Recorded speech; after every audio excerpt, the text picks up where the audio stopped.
Почитувани гледачи, добар ден. Добро дојдовте во уште едно ново издание на емисијата Ваш термин и се надевам дека и денеска ќе доставиме корисни информации во однос на сите оние проблеми кои што се однесуваат на нашето здравје.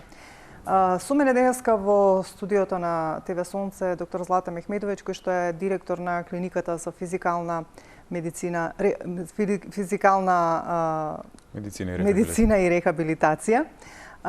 Ние сме тука малку да проговориме за сето она што ќе следува во периодот, за она што се случи за жал големата трагедија во Кочани, сите оние кои што беа повредени, ќе треба нели да поминат еден период на рехабилитација и за таа цел токму и на клиниката за физикална медицина се подготвува еден оддел каде што повредените ќе се рехабилитираат одреден период.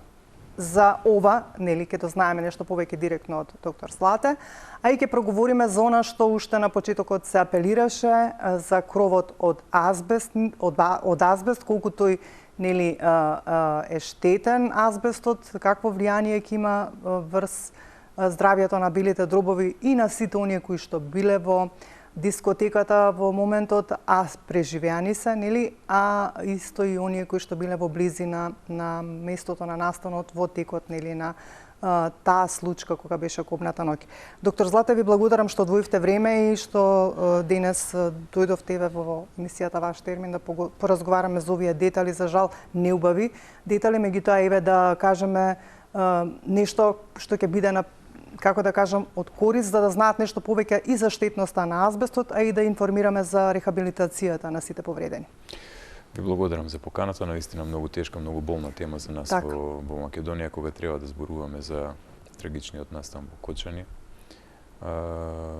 Искрено се надевам, бев гостин на една конференција на медицинските сестри и медицинските техничари од Југоисточна Европа, која што се одржа во саботата, каде што беа присутни медицински сестри од сите центри каде што во моментот се згрижуваат наши деца од областа на Југоисточна Европа. Изборуваме за болниците што се од Истанбул, од Анкара, од Софија, од војно-медицинскиот центар во Белград, од клиничкиот центар во Ниш, од АКХ клиниката што е во Австрија.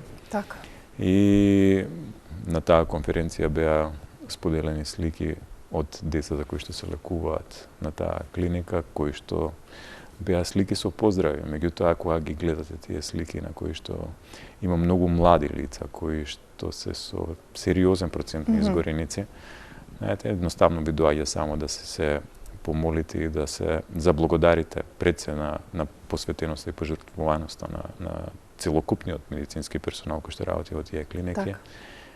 И да ги замолите да ви ги вратат здрави и живи дома, за да можете после тоа да ги рехабилитирате. Така. Кај вас се подготвува еден оддел? Колкав капацитет ќе биде одделот и бидејќи се говори за рехабилитација, малку да појасниме каква рехабилитација ќе имаат овие пациенти кои што ќе се враќаат. Генерално клиниката за физикална медицина и рехабилитација располага со 191 легло, кое што може да се стави на располагање практично за сите кои што беа повредени во трагичниот настан во Кочани. Меѓутоа, во соработка со Министерството за здравство и со Фондот за здравствено осигурување веќе и со помош на Светската здравствена организација се прави една анализа на простор, опрема и кадар со цел да се знае точно која институција ќе биде најсоодветна и кој тип на рехабилитација ќе биде најсоодветен за различните типови на повреди кои што можат да се видат кај децата кои што беа повредени во Кочани. И врз основа на тие повреди ќе се знае точно во која клиника ќе бидат преместени децата откако ќе завршат со иницијалниот третман. Зборуваме за трета или четврта фаза на рехабилитација, кога сите оние промени кои што се настанат и акутно, ќе треба хронично да се рехабилитираат. Процесот на рехабилитација ќе биде малку подолготраен, затоа што треба да се кондиционираат, вертикализираат тие деца, да се оспособат колку што е можно повеќе за нормално функционирање во годините кои што им престојат, а се надеваме дека им престојат уште многу години на здрав живот и функционален живот. И поентата на рехабилитацијата која што ќе се спроведува не само во нашата клиника, туку и во останатите центри каде што има услови за рехабилитирање, ќе биде токму тоа. На овие деца да им се овозможи нормален, функционален живот и да бидат практично без никакви последици од трагичниот настан кој што сите го преживеа. До каде сте со подготовките? Подготовките се сега во фаза на тренинг на персоналот кој што е кој што се прави со помош на експерти дојдени од EMT тимовите од Велика Британија. Тимови кои што имаат исклучително сериозно, долготрајно искуство од третман на случаи со изгореници. Работеле во Сирија, работеле во Украина, работеле во актуелната војна која што се случува во Газа. И нивниот практично третман на изгореници е примарна преокупација, така да рехабилитацијата која што ќе треба да се прави во нашата клиника и во останатите центри, како што споменав, ќе биде врз основа на проценките кои што веќе се завршени, за вештините и компетенциите кои што ги имаат нашите физиотерапевти, нашите физијатри, нашите медицински сестри, и ќе се направи надградба на веќе постоечките компетенции, за да може да се даде колку што е можно поквалитетна рехабилитацијска процедура на овие деца што треба да се вратат. За поздрав е нели сето она што го направи нашиот медицински персонал. Навистина покажа една подготвеност за сето брзо да се изменаџира, нели, за сите оние тешко повредени да брзо се пренесат во другите земји. Благодарности до сите оние земји, нели, кои што навистина излегоа во пресрет и веднаш ги прифатија повредените и ги третираат. Се уште, нели, голем дел се исто таму надвор. Би сакала да кажам колку време ќе треба за да се рехабилитираат, конкретно лицата кои што се со изгореници? Зависи пред се од тоа колкава површина опфаќаат и кој степен на изгореници се и тоа какви процедури се направени за нив со цел да се направи акутна рехабилитација, односно акутно враќање во нормална функционалност на организмот. Знаеме дека кај одреден дел од нив веќе се направени трансплантации на кожа со цел да се санираат отворените рани кои што ги имаат после повредите. И сега, во зависност од тоа колкава површина е зафатена, колкави се контрактурите, односно притискањата, затегањата кои што се уваат на местото каде што се трансплантирани веќе тие графтови, во зависност од тоа колку се оштетени тетивите и зглобовите, колку се долго време неподвижни пациентите, процедурите кои што ќе треба да се аплицираат во текот на рехабилитацијата, пред се ќе бидат во насока на контролата на едемот, отоците кои што се уваат, потоа во враќање на мобилноста и на трофијата на мускулите, вертикализација на пациентите, колку што е можно одржување во нормална позиција на сите графтови кои што се веќе пресадени, и секако треба да се работи на контрактурите, односно создавањето на оние неволни грчеви, ограничување на движењата, нормалните движења на зглобовите кои што се уваат пред се поради таа долготрајна неподвижност и нели поради исклучителниот едем кој што се јавува после изгорениците кои што се како што кажав, може да бидат и обсежни, меѓутоа може да бидат и од трети степен кај одредени пациенти. Дали сите кои што има вакви повреди, без разлика дали се помали или поголеми, ќе треба да одат на рехабилитација? Секако, тоа е поентата на рехабилитацијата, да ги минимизираме, да ги отстраниме максимално, 100% сите онеспособености, сите ограничувања на организмот кои што се случиле со немилиот настан. Значи, ако сакаме да ги вратиме во нормална функционалност, сите овие претходно наведени состојби кои што ги споменав, дали е едемот, дали е трансплантацијата, дали се контрактурите, дали е хипотрофијата, треба да се вратат во првобитната состојба за да имаме целосно функционален организам. Процедурите може да бидат најразлични, од пасивни, подпомогнати, активни вежби, може да биде ласеротерапија, може да биде ладна светлина која што ќе се користи, масажата, особено за оние фиброзирани места кои што ќе се јават после изгорениците, подпомогнатата роботска терапија која што исто така многу ефикасна во процесот на создавање на груба моторна сила која што ќе може да се користи како една од методите за враќање во нормала после долготрајното недвижење, односно ограниченост на движењата. Некаде, отприлика ми пред да почнеме со емисија, ми рековте отплика за 2 недели би требало да биде 2 до 3 недели очекуваме навистина не очекуваме да ги добиеме. И првите пациенти кои што би требало да се рехабилитираат. Така? Согласно оној план кој што го споменав и претходно, во зависност од опремата, просторот и кадрот и начинот на кој што ќе се рехабилитираат, ќе бидат распределени во различни медицински центри, некои ќе бидат и кај нас. Очекуваме некои што ќе имаат потреба од најстручна рехабилитација, бидејќи клиниката за физикална медицина и рехабилитација представува врвна институција од областа на рехабилитацијата и тука очекуваме навистина да ги имаме најсложените случаи кои што ќе треба да се рехабилитираат, како што кажав. Нема да оставиме ништо на случајност, веќе сериозно се подготвуваме и врз основа на медицина базирана на докази, да ги користиме најсоодветните, најсовремените упатства кои што се за рехабилитација на пациенти. И сега, доктор Злате, сакам тука да начнеме една друга тема, која што навистина ми се чини дека треба малце повеќе да се каже и да се зборува. Беше спорен, нели, оној азбест кој што беше на покривот, кој што многу и од, за жал, веќе починатите и од повредениве сега што се го имаат втишано, колку тој има допринесено и за причината на смртта на дечињата, колку пак ќе имаат штета сите оние кои што се извинувам биле таму и на повредените и на оние кои што биле присутни и во околината на објектот, бидејќи се апелираше и од страна на премиерот и од страна на министерот за здравство дека сите треба да се јават на преглед без разлика на тоа дали ќе чувствуваат некои симптоми или не. Колку е штета на азбестот во суштина? Значи, кога зборуваме за азбестот, треба да знаеме дека тој е еден убиквитарен елемент кој што го има сегдека во природата и неговата присутност е постојана.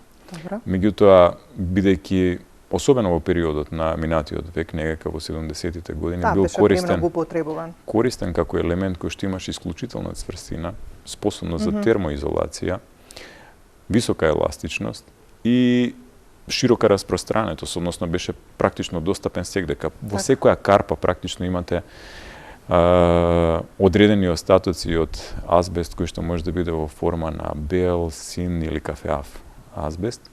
И сите овие видови на азбест може да се користат за производство на одредени материјали. Се користеа во делот на градежништвото, како што ги гледате овие азбестни крови за кои што сега зборуваме за дискотеката Пулс во Кочани, се користеа за водоводни цевки, се користеа за текстил, производство на текстил, особено изолационен текстил кој што содржи азбестни влакна.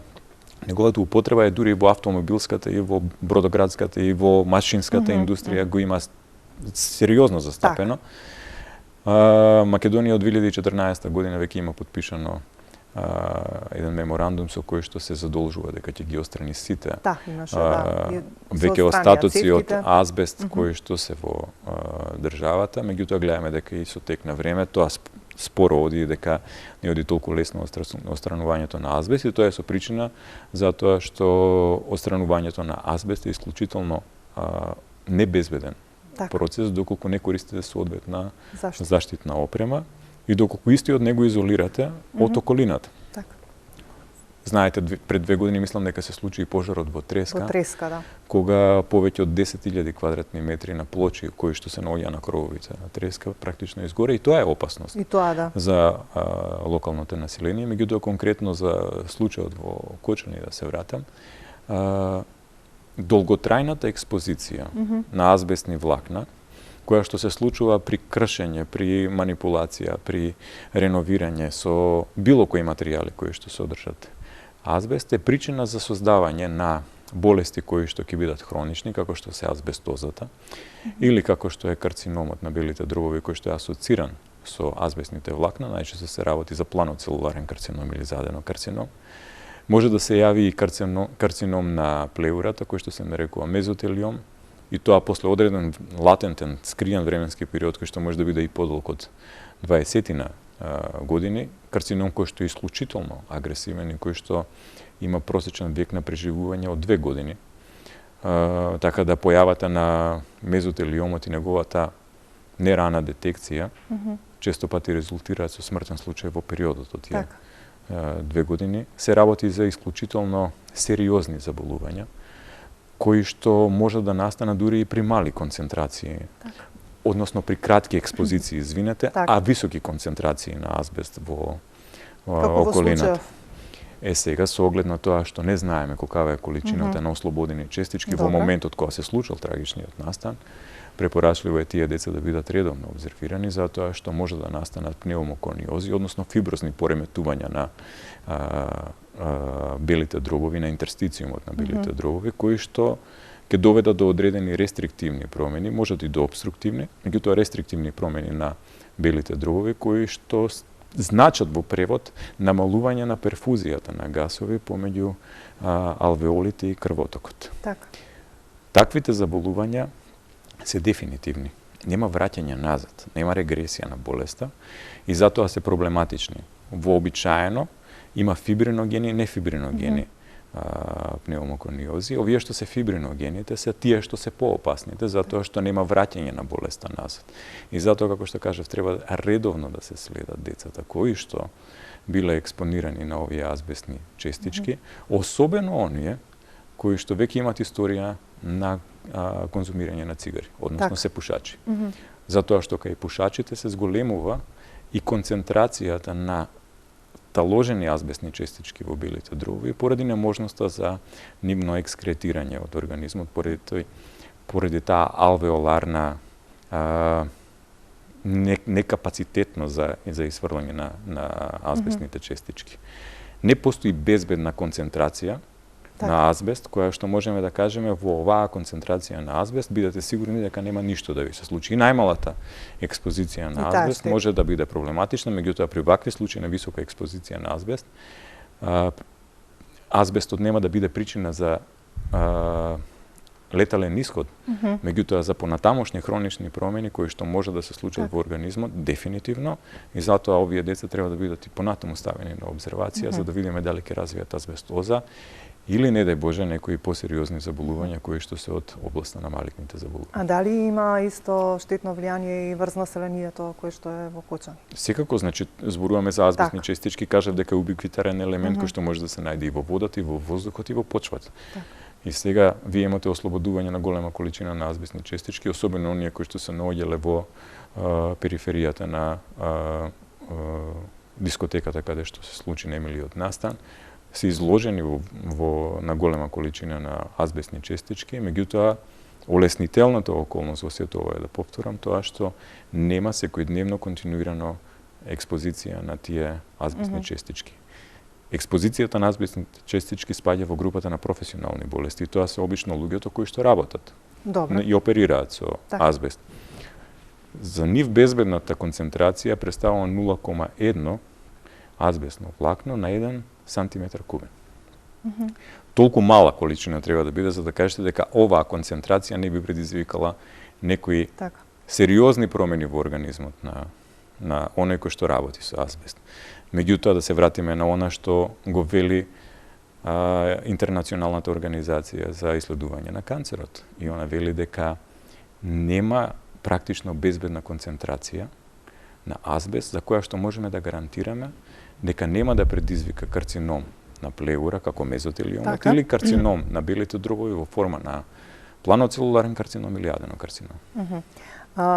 Дали според вас сметате дека токму од оваа причина можеби најмногу влијаело да повеќе деца се загушат, се угушат или дошло до гушење, дека не се сите починати од изгореници или дека повеќето се починати од угушување? Дали е тоа основната причина што плюс што азбестот бил присутен за да дојде до нивно загушување? Не, како што кажав, азбестот е елемент кој што би предизвикал хронични промени. Меѓутоа, чадот сам по себе е проблематичен. Тука имате многу повеќе примеси кои што се основа за гушење на децата. Имате сериозно висока концентрација на CO2 која што и јаглероден моноксид кој што во такви услови може да предизвикаат сериозни последици и на крвотокот, и на срцето, и на белите дробови и така натаму. Дека да основната причина за задушувањето на децата кои што се починати во трагедијата во Кочани не би требало да го бараме во азбестот, туку практично во сите оние токсични материи кои што се наоѓаат во чадот кој што се создава при горењето.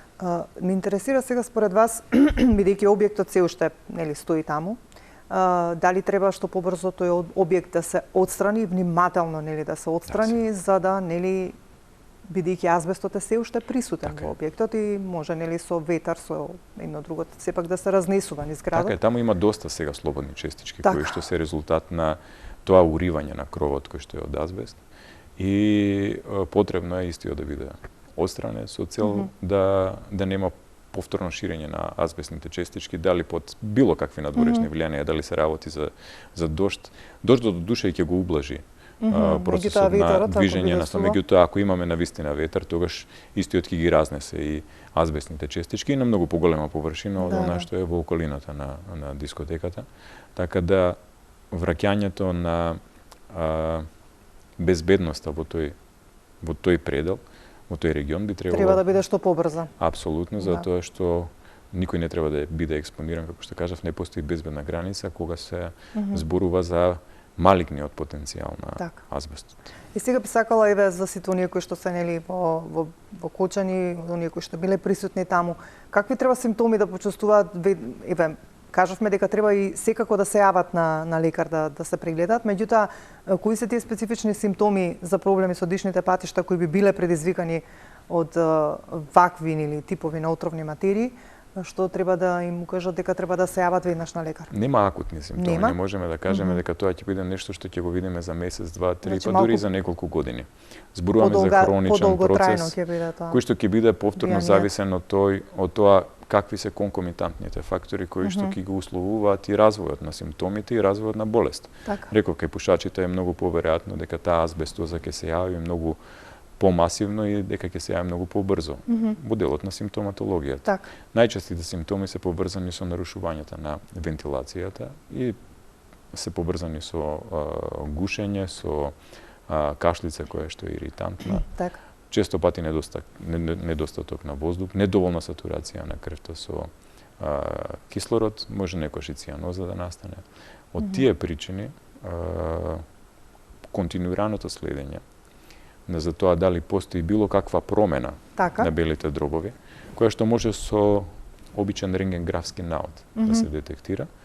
И обично во делот на базалните партии на белите дробови, долните делови на белите дробови, постојат најчесто ретикуларни, лентести или нодуларни топчести промени, кои што укажуваат на фиброза на ткивото, како резултат на акумулацијата од азбестни честички, кои што после тоа се причина за активирање на целокупните имуни системи во организмот, почнувајќи од макрофагите, цитокините и другите интермедијарни производи од активацијата на имунитетот. И од тие причини доаѓа до инфламација на ткивото, доаѓа до создавање на зголемена концентрација на миофиброеластин и колаген во самите ткива. Таа фиброза станува малку повеќе опсежна и во зависност од тоа како се распределени овие азбестни честички, можно е да имаме, како што кажав, лентести или нодуларни промени. Тоа е една од начините како може да се исследуваат пациентите кои што имаат инхалирано азбестни честички. Второто е да се детектираат истите во искашлокот или во бронхоалвеоларниот лават, кој што ќе се земе за испитување. И таму на микроскоп се гледаат многу се карактеристични тие азбестни честички, затоа што обично протеините се врзуваат за нив на двата краја и изгледаат како чкорчиња од кибрид, кои што имаат и на двете страни онакви фосфорни глави. Значи, буквално имате чкорчиња со две глави, кои што можете да ги видите на микроскопот. Тоа се основните индикатори кои што може да се следат во релативно брз временски период, со цел да се види дали и колку има инхалирано честички на азбест кај децата кои што го преживеа трагичниот настан во Кочани. За азбестот е важно да кажеме тоа дека не е проблем која ќе го голтнете, не е проблем која ќе го имате на кожата. Најголемиот проблем е која ќе го вдишеме. И знаеме дека во една таква ситуација во која што сите се бореле за воздух, дека сите вдишале сигурно одредена количина и на азбестни честички. И сега кажавте многу проблеми кои што може да се појават нели како што кажавте, можеби за 2 месеци, 3-4 години и така натаму, дали сите овие проблеми, како да кажам, се тешко ќе може да се истретираат? Зборуваме за азбестот? Да. За дишните патишта. Зборуваме за дефинитивни промени. Значи, кога ќе кажете дека за одредена работа прогресијата на болеста е до тука и нема враќање назад, тоа е сериозно хронично заболување. Секое нереверзибилно заболување е сериозно хронично заболување. Тоа значи дека оштетувањето кое што ќе се создаде со таква една пнеумокониоза, која што има фибриноген потенцијал, ќе биде во тој момент дефинитивната состојба на тој организам. Може да има, како што кажав, рестриктивни или рестриктивно-обструктивни промени на белите дрови, ние така ги викаме. Може да има хронична вентилаторна инсуфициенција, респираторна инсуфициенција, која што е резултат на тоа. Поблагите, како да кажам. Не би ги класифицирале како поблаги, затоа што се работи за хроничен процес, односно хронично нарушување на вентилацијата, односно респирацијата кај тие особи. И од тие причини секое нарушување од азбестозата како фибриногена промена на интерстициумот на белите дробови, значи, да дојдеме и до малигните заболувања. Има задебелување на плеврата кои што може да се јават како резултат на ова. Може да се јави излив во плеврата како резултат на внесување на азбестни честички. Сите овие промени се сериозни промени кои што, како што кажав, својот клинички тек го вода до одредена точка од која што враќање назад нема. Значи нема лек за да се реши фиброзата која што ќе се создаде со фибриногениот потенцијал на азбестните честички што се инхалирани. И затоа таа состојба е исклучително тешка.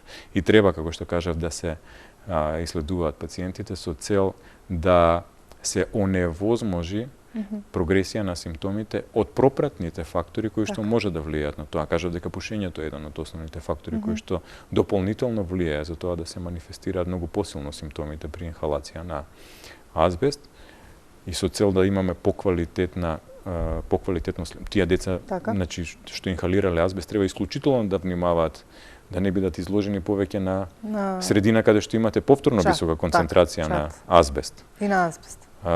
Така да постојат многу работи кои што треба да се земат во предвид за да не се влоши дополнително состојбата. Сугнето од тоа што збориме навистина за тешки промени и проблеми кои што би можеле да настанат, што вие, например, вака како медицинско лице би препорачале на сите оние кои што биле во моментот таму, нели, преживеале или во близина на настанот, бидејќи кажавме дека ако, нели, почесто се прават проверки, ќе се види дали е тоа исто многу важна работа, ако почесто се јавуваат на лекар за да се провера дали има нешто, може да се, како да кажам, да се превенира на некој начин потешки некои проблеми или промени на белите дробови. Мислам дека треба да бидат исследувани од стручни медицински. На колку време вака би требало да? Се е тоа индивидуално. Не можеме да кажеме дека сега една популација од 10.000 луѓе би требало да оди на редовни прегледи секој месец за да се види какви се компликациите од нешто што хронично треба да го очекувате во наредните 5, 10, 15 или мезотелиомот, реков, има еден латентен период кој што може да трае до 20 години. Меѓутоа, тука треба секојаш да биде вклучена црвената лампа кај лекарите кои што се по регионот да знаат дека еден ваков немил настан бил причина која што може понатаму да биде основа за појава на дијагнози од типот на пнеумокониоз или за појава на дијагнози од типот на задебелување на плеврата, плеврален излив, карцином на белите дробови или карцином на плеврата, односно мезотелиом. Тоа е тоа што треба да се внимава постојано. И кога ќе се појават и најмалите симптоми, конкретно за мезотелиомот, има една исклучително карактеристична болка која што се јавува во делот на градниот кош, болка која што се јавува при длабок експириум, која што некогаш не може да се отстрани ни со најсилните аналгетици. Така да таквите симптоми ќе треба во иднина многу внимателно да се следат, затоа што ваквите немили настани кои што се случиле во минатото треба да бидат предупредување за тоа дека треба да се внимава особено на некои дијагнози. Треба ли некоја посебен тип на живот, на исхрана да водат овие лица кои што биле таму? Нешто што може, например, да делува Не можете да ги отстраните. Како што кажавме, тие што се вдишани, тие што веќе создале одреден фиброзен потенцијал. Би требало да превентивата е во тоа да немате повторна експозиција на нешто што е поврзано со било каква експозиција на азбест. Се работи за млади деца, кои што понатаму во животот не знаеме каде ќе ги води судбината и која професија ќе одберат. Во одредени професии тие деца не би требало да работат, особено онамо во оние професии каде што се уште има експозиција на азбест, која што кажавме дека трешхолдот, односно границата е 0,1 азбестно влакно на сантиметар кубен. Секоја експозиција, и тоа зборуваме во така наречен пондериран временски период од 8 часа работно време. Ако имаме поголема концентрација од тоа, тогаш дефинитивно тоа работно место не би требало да биде за било кој што имал една ваква акутна експозиција на азбест. Нема потреба дополнително да го изложуваме на азбестни честички. Превентивата оди во таа насока. Како што кажав, дефинитивните хронични состојби кои се јавуваат како резултат на инхалација на азбест не можете да ги коригирате со други методи. Едноставно можете редовно да правите и скрининзи со цел да внимавате дали се појавува, како што кажав, карцином на белите дроби од типот на планоцелуларен или аденокарцином, меѓутоа или мезотелиом. Меѓутоа, како што кажав, не постојат методи кои што ќе направат реверзибилност на симптомите и ќе ја врата состојбата на нултата положба која што била пред да настане немилиот настан. Така.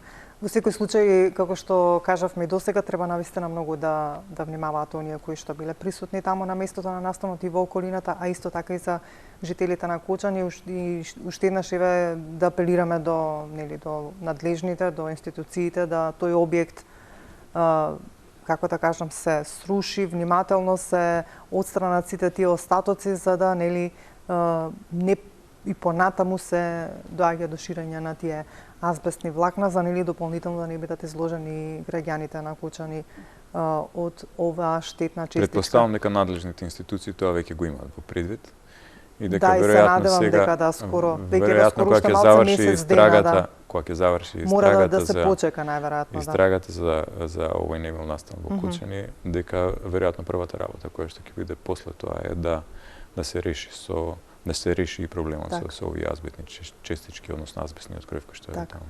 Вчера беше светскиот ден на здравјето. Беше соопштено за оние реформи за кои што ние еднашка говоревме овде со вас. Се надевам вака многу оптимистично од страна и на премиерот и на министерот за здравство. Сме говориле колку е тоа значајно за здравјето на сите наши граѓани. Очекувате ли навистина толку, како да кажам, оптимистички дека сето ова ќе навистина веќе еднаш ќе профункционира како што треба кај нас во однос на здравството, бидејќи навистина ние имаме здравствени работници кои што се вршат работата и треба да бидат и наградени со она што беше вчера или донесено како одлука. Мислам дека и уште повеќе заслужуваат. Дали според вас навистина сега веќе ќе се случат овие долго очекувани реформи, бидејќи кажаа дека примарното здравство е тоа навистина кое што е прво засегнато, кое што добро функционира, меѓутоа некако и таму кадарот е се, како да кажам, се повеќе се стеснува. Две работи би издвоил во изминативе неполни една година откако е формирана новата влада, кои што се исклучително важни индикатори за тоа колку оваа влада е посветена на развојот на здравството и градење на сериозен здравствен систем кој што нема да ги има оние аномалии од минатото. И првата работа е тоа што веќе 2 пати има корекција на платите, измена на колективниот договор со цел да се зголеми задолството на целокупниот здравствен капацитет. Значи не само за примарното здравство, туку за секој сегмент од здравствениот систем и за сите партиципиенти во здравствениот систем. Тука зборуваме не само за здравствените работници, туку и за здравствените соработници, и за помошно-техничкиот персонал, и за административниот персонал. Овој месец сите вработени во здравството, од здравствени работници до помошно-технички персонал, ќе добијат зголемување на платата. Втората многу важна работа во алката на настани кои што се случуваат минатата година е тоа што точно се адресираат проблемите во здравствениот систем и почнува да се гради системот по примерот на современите и многу побогати држави од европскиот регион и во светот, каде што акцент се става на примарното здравство. Примарното здравство знаеме дека е првата врата низ која што поминува пациентот. Точно така, да. И многу често го говориме дека тоа би сакале да биде и последната врата. И тоа е со причина така, затоа што сакаме пациентите на најкраток можен начин, само со една посета на здравствена институција, да добијат квалитетна услуга, која што ќе биде соопфатна и која што ќе ги реши сите нивни здравствени проблеми. Да не талкаат низ медицинските лавиринти во системот, а оние здравствени работници, кои што работат на секундарно и терцијерно ниво, да работат со специјалистички услуги, исклучиво кога има сериозна потреба за таков нивен ангажман. Тоа значи дека повторно се факторизираат матичните лекари, дека се исклучува административната работа од нивното дејство, дека стануваат доктори во вистинска смисла на зборот. 2023 година, доколку се сеќавате, ние воведовме 5 протоколи затоа и велам, за матичните лекари, кои што им овозможија многу повеќе да работат на дијагностика, да даваат многу повеќе терапија и да бидат многу повеќе доктори, отколку да бидат припишувачи на упати кои што ќе треба да ги реферираат пациентите на секундарно и терцијерно ниво. И оваа последна акција која што ја гледаме од страна на владата во насока на тоа да се подигне здравствениот систем, токму е во насока да се афирмира и засили примарната здравствена заштита. Вчера 33% е покачен капитациониот бод на матичните лекари и повторно е потврдено, односно е реафирмирана идејата за воведување на протоколи, кои што дополнително ќе им овозможат на матичните лекари. Веќе сега повторно се. Така е. Ама насоката во која што треба да се движи еден современ здравствен систем, не, мислам дека веќе се поставени и контурите и дефинирани се и акционите планови за тоа како треба да зборувам со матичниве доктори, тие друго велат. Па предолго матичните лекари живеа во денови на реферирање на пациенти и не можеа на вистина да може да препишат терапија за која што знаеа дека се и со капацитет, меѓутоа ги нема правните, легислативните акти кои што одеа во нивна полза за тоа да го направат. Сега може тоа да го направат. Од 2023 година може да го направат и сега се работи на тоа за уште повеќе дијагнози да може да го направат. Тоа значи дека кога ќе отиде сега еден пациент на неговиот матичен лекар, нема да му каже, знаете, ја не можам да ви ги направам овие анализи, ќе морам да ве препратам на специјалист, па после тоа ќе се вратите со тие анализи, ќе ги видам анализите, па пак ќе ве препратам на специјалист за да ви препише терапија. Тоа сега ќе може да се случува. Како што се случи со овие 5 најчести дијагнози во 2023 година, така ќе продолжи да се гради системот. Примарната здравствена заштита е најдостапната. 1200 приближно 1200 матични лекари, матични ординации имаме на територија на цела држава. Не постои толку гломазен медицински апарат во ниту еден сегмент на здравството кој што може толку добро да ја покрие мрежата на цела Македонија, како што се матичните лекари. И кога на нив ќе им ги дадете сите компетенции, сите вештини и сите можности за дијагностика и терапија, тогаш ефектот ќе се мултициплира и ќе имаме, цело време зборуваме за децентрализација на услугите во Македонија. Односно дека не треба се да дојде во клиничкиот центар во Скопје да се третира во клиничкиот центар на Скопје. Нема подобра децентрализација од системската децентрализација. Кога терцијерното здравство ќе се децентрализира на ниво на примарно здравство, тогаш имате идеално решение не само за системот, за пациентите кои што на 5 минути од својот дом со пеш одење ќе може да си ја завршат својата потреба за добивање на квалитетна здравствена услуга, а не да треба да чека автобус, воз, кола или не знам кој транспорт, за да треба да дојде 100, 150, 200 километри до главниот град и таму да треба да добие услугата и повторно се врати назад 200 километри во своето родно место за да може да си продолжи да се живее. И сега неминовно ми е како за крај да ви го постам ова прашање, бидејќи кажавте прв човек на клиниката за физикална медицина и рехабилитација, кога разговаравме, нели скоро кога бевте назначен, најавивте дека ќе се подобрат многу работи, дали се успеавте да средите, дали еве работи сега апаратот за остеопороз, за остеоскенот, нели, дали е функционален, дали сето она што сакавте да го направите и средите во однос на тоа што не функционираше кога дојдовте, дали е горе-доле све средено и дали може граѓаните еве да доаѓаат кај вас за сите оние потреби кои што ги имаат во однос на овие проблеми? Ја мислам дека граѓаните треба да зборуваат за тоа. Треба да ги прашате нив за да видите дали приметуваат разлика од времето пред и сега. еден пациент кој што го сретнав минатата недела во ходниците, вака го искоментира тоа. Јас гледам дека сега овдека има ред. Дека нема гужва по ходниците, дека луѓето си ја добиваат својата терапија, дека прегледите се завршуваат навремено. И тоа е сериозно започето. Така.